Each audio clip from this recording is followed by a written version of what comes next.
Okay, it's Sunday, which means against my better judgment, it's time to go to Reddit and see what we can find in this hive of scum and villainy. So I've been to the Overwatch University subreddit ahead of time and just scraped all the questions off the first couple pages, and we're gonna answer them now.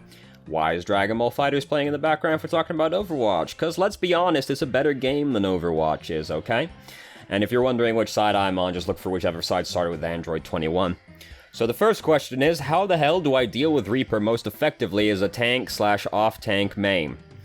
And, well, there are only a couple of tanks. There are 4 tanks that have, like, realistic options themselves when playing against Reaper, right?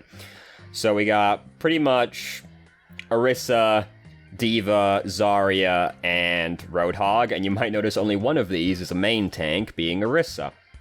So if we're playing like Roadhog, we've got hard crowd control, which always is going to be helpful versus Reaper, because you can hook him out of his ultimate, you can try and kill him with the hook shot combo, though that will not always work, you can at least try, right? And you can peel for your teammates as well with the hook, because he's going for like Mercy, yank him off the Mercy, right? So you've got some options as Roadhog. You will most often need help to actually kill the Reaper. You'll only really need help from, like, one other person to do some damage when you hook him, and that's probably good enough, but you still need some help to actually kill the guy. Zarya, you can peel for people with the bubble without really coming back all that far, because you can bubble them from far away. It saves them from taking a bunch of damage. Reaper isn't healing off hitting the bubble as well, which is an important thing. And Zarya's better just, like, hitbox-wise versus Reaper than most tanks are, because Zarya is smaller than all the other tanks, which is helpful when playing against Reaper. D.Va, you can peel for people, you can push Reaper away, you can defense matrix his shots so they don't take damage, and again, he's not healing off of those shots, which is a big deal. And, yeah, can defense matrix his ultimate. You can add damage into it, but you'll, again, not likely really kill him ever. It's just like you can peel for people. Orisa, you can hold him off people, and if you're in a situation where Reaper is bullying you, Orisa is gonna be better than Reinhardt, basically just because of Fortify alone. Like, she's better versus Reaper because of that. But then also, like, she can shield dance with her own shield when fighting Reaper if it comes down to that as well. Though ideally it doesn't come down to that. And those are, like, your options, pretty much, as, like, a tank player by yourself versus Reaper. Because the problem is, it takes, like, teamwork to kill Reaper, right? And here's the thing as well with Reaper, is that to kill Reaper, right, you need to burst him down, because you just getting rid of the Reaper is only, like, getting him to go away is only a band-aid solution, right? To really deal with the Reaper situation, you need to be able to kill Reaper. And that means you need to be able to burst him to death before he can use Wraith form.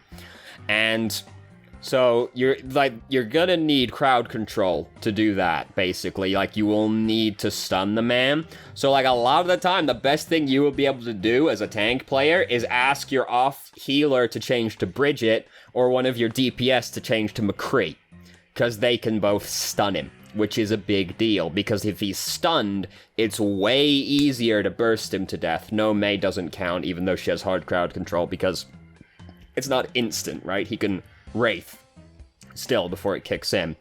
Sombra also works because the hack, he can't Wraith anymore, but Reaper's still, like, doing shit at the same time, so, you know, not necessarily a full solution. But, like, you need to burst him to death to actually kill him before he can use Wraith form. And no tank can do that. This is why Roadhog's got hard crowd control and the hook, which is also helpful in terms of bursting Reaper to death before he can Wraith form away. But again, most of the time you're going to need teamwork to actually help that. So, you know, it sucks, but unfortunately Reaper counters tanks, so that's pretty much your options, really. I know, it sucks, but that's pretty much the problem. Some heroes, they counter the other heroes. Some heroes counter a category, so it's always going to be an issue there. Oh, did you see that boy right there, teabagging? See how well that goes for him by the end of this game. Spoiler warning, he rage quit during the next game, which is why there's no replay for the next game after this one with him. I did play him again after this one, but he was not happy. So those are about your options, unfortunately, as a tank. So next up, the question on the thread was help with acronyms, but only one of these is really an acronym, so I have changed it slightly to what do OP, meta, and goats mean? And only OP is really really an acronym. So OP, overpowered, if we're talking about a video game. You know, in terms of like Reddit, OP can mean original poster, so the person that asked this question would be OP. But in terms of video games, it means overpowered. So there you go. Meta, most commonly used in the context, like, most commonly used, like, to say if a character is meta, which basically just means how good the character is, right? Like, if I say Orisa is very meta right now, that's me saying Orisa is good, pretty much. Whereas if I say Pharah is not very meta, that's me saying Pharah is bad, pretty much, right?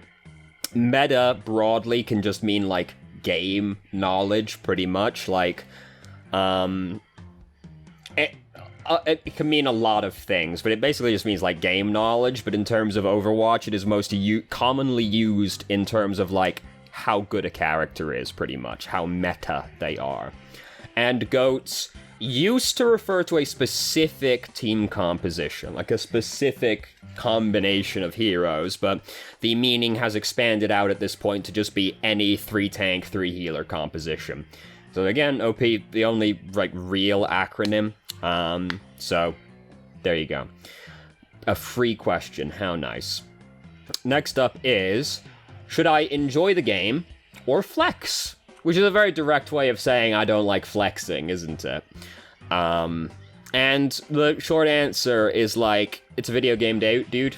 Like, if you're not having fun, then try and do something that will make the game more enjoyable for you, which I assume in this case is not flexing, or play a different game that you enjoy more.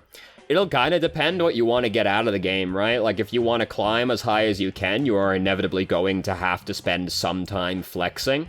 Ideally, still not a lot. I still think it's better to focus on a few heroes rather than just, like, be okay at a bunch of them, pretty much. Like, I still think you should focus down, but, like, if you're trying to climb as high as you can, you're gonna need to flex now and then, like, unfortunately. But if you're just playing the game to have fun, then, like, don't worry about it, dude. Just play the game to have fun. Ultimately, it's still a video game, so you should still be having fun, even if you're trying to climb. But, like, if you're not having fun, dude, try and play the game in a way that is more fun for you, or play a different game that you enjoy more. And that's kinda it, to be honest with you. Another 3-question, more or less. Next up is, which tank heroes are worth maining? And the short answer is, like, whichever one you want to, pretty much. But if we're talking in terms of, like, which tanks are the best right now, it's pretty much, like, as far as main tanks go, Ryan and Orisa are pretty much the ones to go to. The people will tell you Orisa is better right now. I disagree, except at, like, very high SRs. I think Reinhardt's going to be better everywhere except, like, very high SRs, pretty much. I don't think Hammond's a main tank, and Winston isn't super good right now. So, the Orisa, Ryan are pretty much the best ones as far as main tanks go, and off tanks, it's basically always been, and will likely always be, Zarya, D.Va. Because, like, no one can compete in terms of the utility that they offer currently, because D.Va, she can peel, she does damage, defense matrix is as overpowered as it always was, even though, like, it's been nerfed, like, the 12,000 times at this point. It's still as good as ever. Her ult's meh, but, like, everything else she brings is so good that it easily balances out. And Zarya, like, bubbles are great utility. She's a very scary damage threat by herself, and Graviton is still one of the best ults in the game. It's hard to compete with D.Va and Zarya as far as off-tanks are concerned. And main tanks, you know, like... The problem with Winston right now is pretty much just that, like, there's a lot of Reaper, and there's a lot of Mei, and that makes it very difficult for Winston to get stuff done. Mei being around makes it a little bit harder for D.Va as well, but D.Va is just so good that it more than balances out, really. And, you know, it's not the end of the world if there's a Mei in the game as far as D.Va's concerned. Like, it's inconvenient, but she's not, like, completely fucked, you know? So, those are, like, the best ones, but, like, I don't think there's any hero in the game that, like, is flatly unplayable right now. Someone asked this during stream the other day. They said, are there any worthless heroes in the game right now? And I said... No, not really. The most useless hero in the game right now is probably Pharah. Just because that there are so many Pharah counters in the game right now, and a lot of those counters are, like, popular heroes, right? So, like, Ashe, McCree, Moira, D.Va, like, people are likely to just pick those heroes without ever even seeing a Pharah, right? So you're likely to just get countered coming out of the gate. I don't think Pharah is unplayable still, but, like, she's probably the worst overall. Not helped also by the fact that, like, Mercy's worse than she used to be, and let's be honest, like, Pharah without Mercy is like half a hero, so like that'll always be an issue for Pharah as well, but she's probably like the most useless hero in the game right now, to be honest with you. Cause, even like the traditional like troll pick throw heroes of Symmetra and Torbjorn and like Bastion are all like fine now, you know? They're situational still, sure. Like, you can say McCree fits into pretty much any situation, right? You can't say Symmetra fits into any situation, right? Like, they're situational still, but, like, they're fine. You can play them easily now. So, like, yeah, I don't think there are any worthless heroes in the game. So, like, I don't think you can't play Winston. I just think it'll be harder than if you play the other heroes, but... so, you know, whichever hero you want to play, but in terms of, like, top-tier characters, it's pretty much Ryan, Orisa, D.Va, Zarya. Pretty much. So, next up is... how am I supposed to climb out of bronze when no one plays the game correctly? And to no one's surprise, this came from a healer main. I know, a healer main who's like, how do I get out of bronze? A truly unusual story. So, you know, I've never really super bought into this one, but one thing people always say is like, well, if your teammates are bad, the enemy team is likely to be just as bad, so it shouldn't really be that hard to win. The problem with that one that I have is like, I'm always hoping that my team is worse than the enemy team. Like, that's every SR, isn't it? If I'm in Plat, like, my team is still bad and their team is still bad, I'm just hoping my team is less bad. Right? Like, that's not a bronze-specific thing to say. That's every SR. You're hoping your team is better than their team. So I've never really bought into that one, but it's one people like to break out. So, here's the thing, right? Don't worry about your fucking teammates. Because you can't control them. There's no point worrying about them. As much as we wish that we could control what other people do, sadly we can't. So there's no point worrying about it. Rather than worrying about what your teammates are doing, you should be worrying about what you're doing. Even if it is genuinely not your fault you lost this game, even if genuinely other people lost you this game and you did nothing wrong, just still take it as if it was your fault. Still just think to yourself, well, what could I have done to increase my chances of winning this game? Because you didn't play a perfect game. Right? Like, there's no way. There's no way you played the game completely perfectly. So there's always going to have been something that you could have done better. And it would have increased your chances of winning if you did it. Would it have been a huge increase in your chances of winning? Well, no, probably not. But it was still something. It was still an increase in your chances. And that's more worth worrying about than what your teammates are doing, because you can't control them. They're completely out of your hands. And you've got to adjust your expectations, right? Like, if you're playing a healer in Bronze, then, you know, there's a lot of, like, healing DPS that are doing absolutely nothing, right? There's probably something better you can be doing with your time. Like, you've got to divide your time differently than you would if you were in a higher SR, where you can expect a baseline level of competency. Because, like, you know, fuck Nugget McGee over there, McCree in this hypothetical straw man I'm about to invent, you know, I'm looking at him, and, you know, this guy regularly fucking rolls off the map. He clearly can't hit anything, and he makes it as hard for me to heal him as possible because he stays out of the way but keeps spamming healing as soon as he gets scratched, right? Now, I could spend my time healing this guy, but let's be real, it's more effort than it's worth, right? That boy might roll off the map after I go out of my way to heal him, right?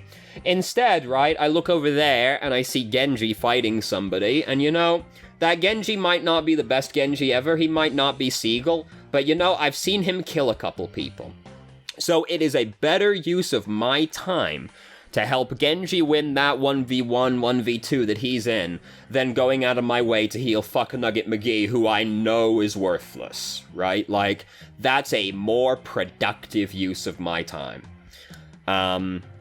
You know, oh, look, fucking Widow's all the way back there, spamming heal me, heal me, heal me, when she's like half damage, but she's 1,000 miles away and they don't have a flanker. So, like, she's probably fine. Meanwhile, over here, my Reinhardt's getting encroached upon by a Reaper. I can see Reaper's coming, and he's making eyes at Reinhardt right now. Who wouldn't, that succulent piece of man meat that he is, right? So, like, I could go out of my way to heal this Widowmaker, because Lord knows she isn't going to make it easy for me to heal her, is she? Or I could get ready to help this Reinhardt, who I know is going to be in trouble in a few seconds' time, right? Like, you've got to divide your attention differently than you would if you were in a higher SR. And here's the other thing. Here's, like, the really important thing when you're playing in Bronze as a healer, right? Don't expect people to peel for you. They won't. So, this is why Mercy is a bad healer to pick in low SR. First off, you're dependent on your teammates to actually do shit, because you have just fewer ways of interacting with the game as Mercy than, like, Ana does, right? But, like, Mercy, like, if fucking Genji's coming to get you and you're playing Mercy, like, you're not exactly favored to fight that Genji off by yourself, right? Like, you can, it's possible, but it's not easy for you to do, is it? Whereas, if you're playing Moira and Genji comes for you, like, you're playing against a Bronze Genji and you're playing Moira, that Genji's never gonna kill you, right? Like, you're gonna fucking sip him to death, and he is unlikely to do enough damage to kill you through your healing, right? You're way more likely to kill that Genji than he is to kill you if you're playing Moira, right? So, Moira's a better one to pick, because you get to, like, look after yourself. You can add damage in, because your teammates are not going to be that great at doing damage, right? So you can add in damage that they're lacking.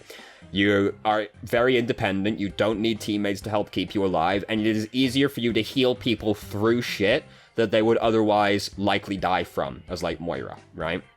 So, like, don't expect things of people. You've got to divide your time differently. Find the person that's best on your team, and just make it as easy as possible for that person to carry the game. Because, like, if you're playing a support, right? Ultimately, you're hoping somebody else carries the game, right? You're there to facilitate the people that are actually going to, like, carry the game, right? So, don't waste your time on fuck Nugget McGee rolling off the map. He's a waste of time. It's better for me to invest my time in that guy over there, who is still not great, but he's a lot better than fuck Nugget McGee, right? Like, worry about that guy instead. And just, like, don't worry about what your teammates are doing, dude. Like, don't expect anything of them. Don't, like, sit there sweating like, oh god, they're so bad. Jesus Christ, how am I gonna climb when my teammates are so bad? Irrelevant. Worry about yourself. There's always something you could have done. And that's the only thing that is worth worrying about. So there you go. Next up is what I learned from being an Ana main transferable to Widow.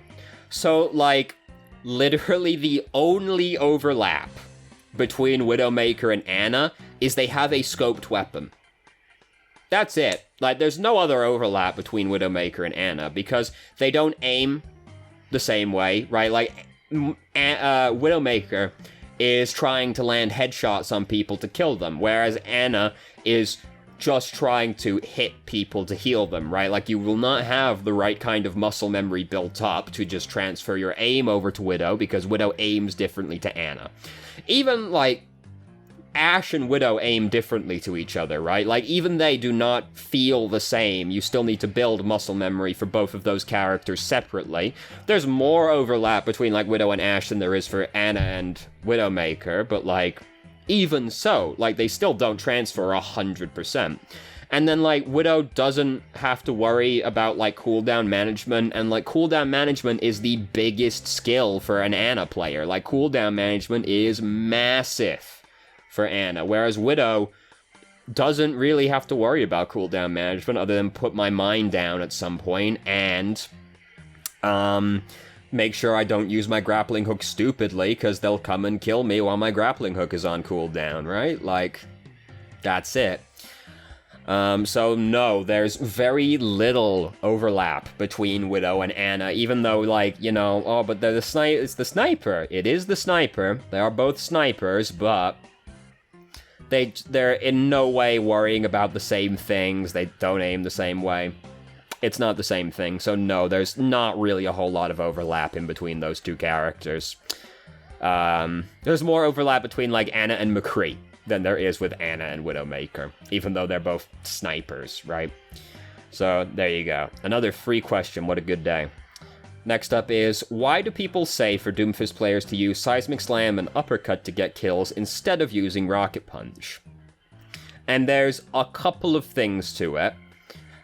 First off, it is faster to use Rocket Punch as an escape than to use Seismic Slam Uppercut, because to Rocket Punch out, you're only using one ability, whereas Seismic Slam Uppercut or Uppercut Seismic Slam as an escape is 2 abilities. So it takes longer to do, and you're just more likely to get fucked up while you're doing it. Is this about to crash? Yes, it is about to crash. Ho ho, ho ho, ho ho. So let's start that one back up again, I guess. Hopefully that doesn't fuck anything up over there. No, it also seems to be working. That's the first time that's happened. What was I saying? Alright, so yeah, there's the fact it's 2 abilities to escape rather than 1 is kind of a big deal. Second off, like, it's harder for you to die while you're using Uppercut Seismic Slam to kill somebody.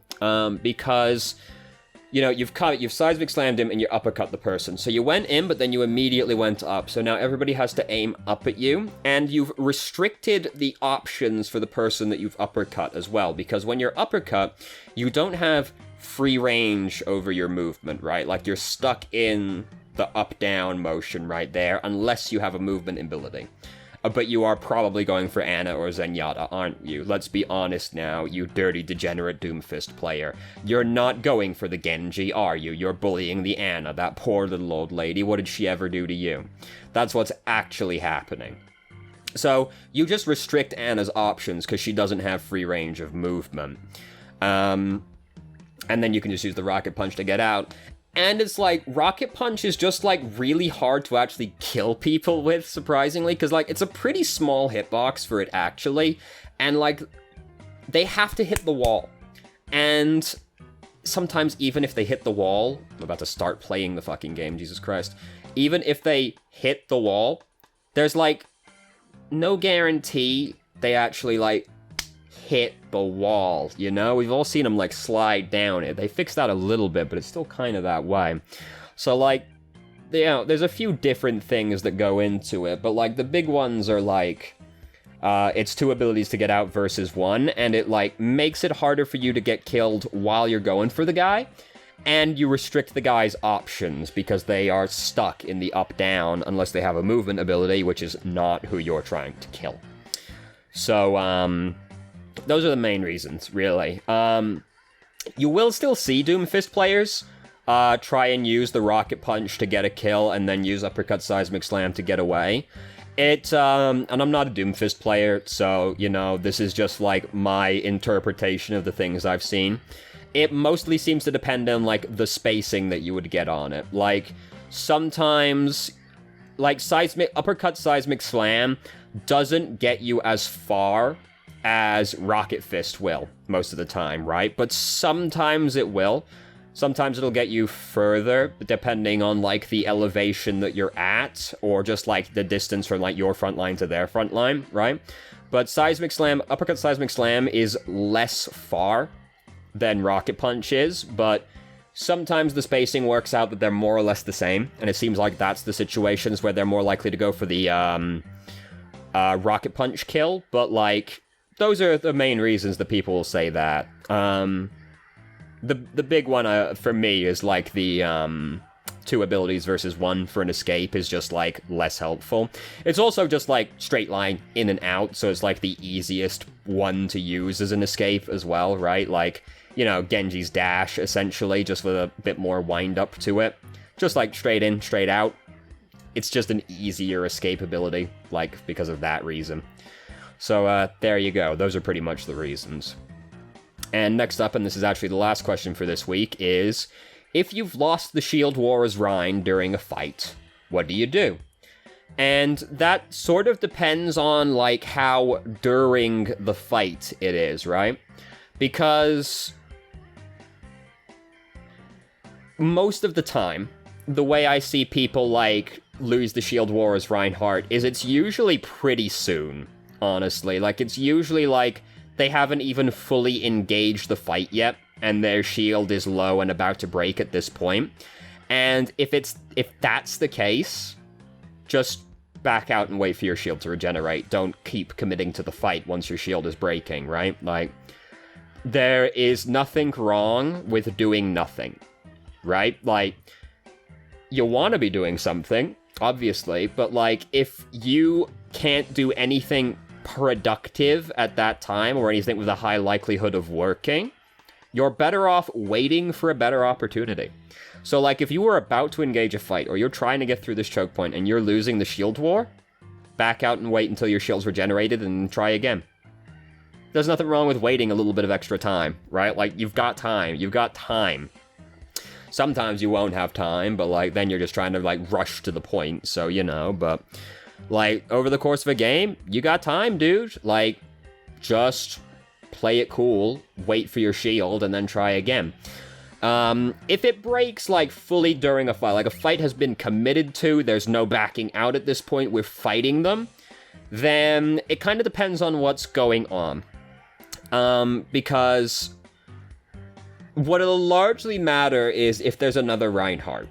And still don't let your shield break, right? Like, don't ever let your shield fully break. You always want to have access to it, because even a 1 health shield will block a self-destruct, right? So don't let it break still, but if your shield is, like, really low during a fight and there's another Reinhardt there, then he's gonna try and Earth Shatter, so, like, you've got 2 real options for, like, that one, which is try and, like, hard read the Earth Shatter so that you can block it with, like, what little shield health you have at the time, or just try and Earth Shatter first.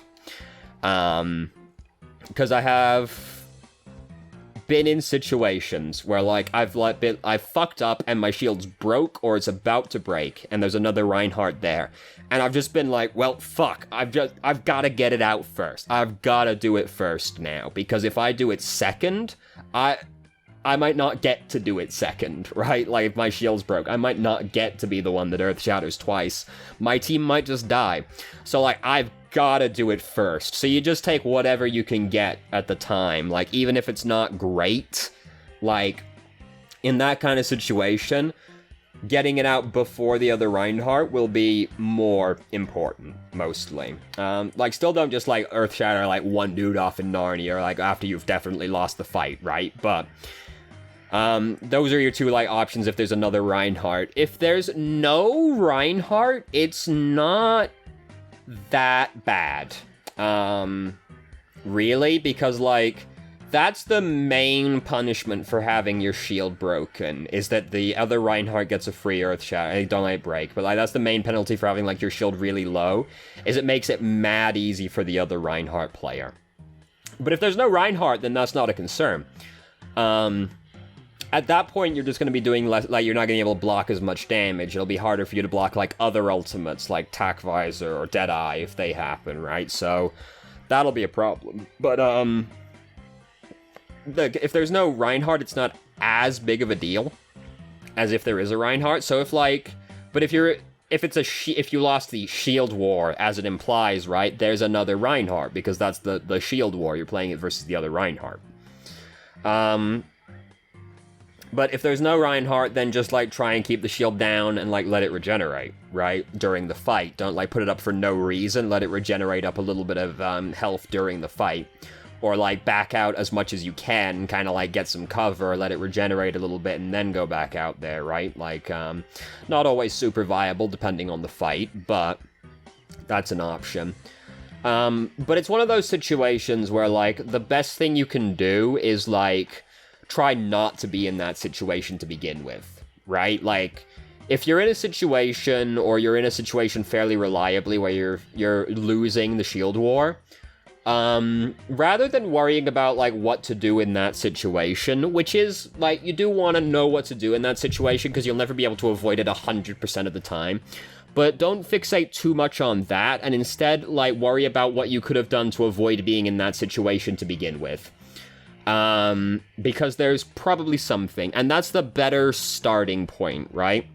Because there's a tendency for people to fixate on the last mistake in a game, right? Like, it's very easy to see, like, the Reinhardt failed to block this one Earth Shatter at the end, and that's what lost us the round, right? But that's the last mistake. There were mistakes made up until that point, and it is more productive to worry about the first mistake rather than the last mistake. Because the last mistake is the one that needs to be a clutch, like, save everything against all odds kind of situation, right? But if you solve the first mistake instead, you're never in a position where you had to make that clutch play. So instead of worrying about what to do so much during the situation where you fucked up, worry about the steps you took to worry about the steps you took on the way to fucking up, and try and fix those mistakes instead, because then you don't have to worry about the mistakes that are further down the chain. And that's just a more productive way to a more productive way to approach it, pretty much. Troubleshooting the first problem versus the last, but those are pretty much your options for, like, the shield war, really, if you start losing. So, just in time for the round to be over. How about that? Great job, me. So, thank you very much for watching. If you did, if you have any questions, feel free to ask. I'm more than happy to answer. If you haven't already, you could join our Discord, ask questions more directly, and have a conversation about them, or just shitpost with us. I've started streaming on Twitch Tuesday, Thursday, Saturday, 8 PM EST till midnight EST, and there's a link to the channel in the description. And if you managed to make it all the way through the video and somehow still enjoyed it, please like the video and subscribe for more content of middling quality in the future. And I hope you found the video helpful.